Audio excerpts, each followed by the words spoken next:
మంత్రి ఎవరు? ప్రాజెక్టులు డిసైడ్ చేసినప్పుడు మంత్రి ఎవరు? అన్ని మీటింగ్లు టెక్నికల్ ఇష్యూస్ చూసుకోవాల్సింది ఎవరు?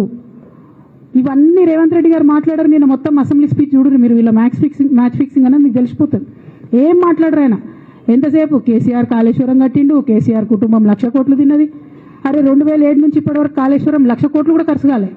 1,00,000 కోట్లు ఖర్చు కాని ప్రాజెక్టులో 40 లక్షల ఎకరాలకు నీళ్ళీయంగా కూడా 1,00,000 కోట్ల అవినీతి అయింది అంటారు రేవంత్ రెడ్డి గారు. దాన్ని మళ్ళీ ఓన్లీ కేసీఆర్ గారి గురించి చెప్తారు, హరీష్ రావు గారి గురించి మాట్లాడరు. ఎందుకంటే ఇంటర్నల్ అండర్స్టాండింగ్ ఉంది వీళ్ళిద్దరికి.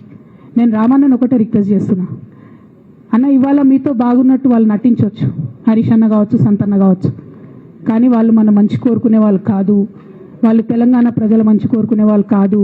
వాళ్ళు కేసీఆర్ గారి మంచి కోరుకునే వాళ్ళు కాదు. వాళ్ళను మీరు దూరం పెట్టి రాజకీయంగా తెలంగాణ రాష్ట్ర సమితిలో ఇప్పుడు బీఆర్ఎస్లో పనిచేస్తున్నటువంటి హార్డ్ కోర్ కార్యకర్తలను దగ్గరికి తీసుకొని ప్రజా ఉద్యమాలు తీసుకొని ప్రజల దగ్గరికి పోతేనే మన పార్టీ బతుకుంటుంది, నాన్న పేరు బాగుంటుంది. ఇవాళ నాన్నకు సిబిఐ అనేటటువంటిది వచ్చిందంటే అది కేవలం హరీష్ రావు గారు, సంతోష్ రావు గారి అవినీతి వల్లనే వచ్చిందని మళ్ళొకసారి నేను ఘంటాపదంగా చెప్తున్నాను.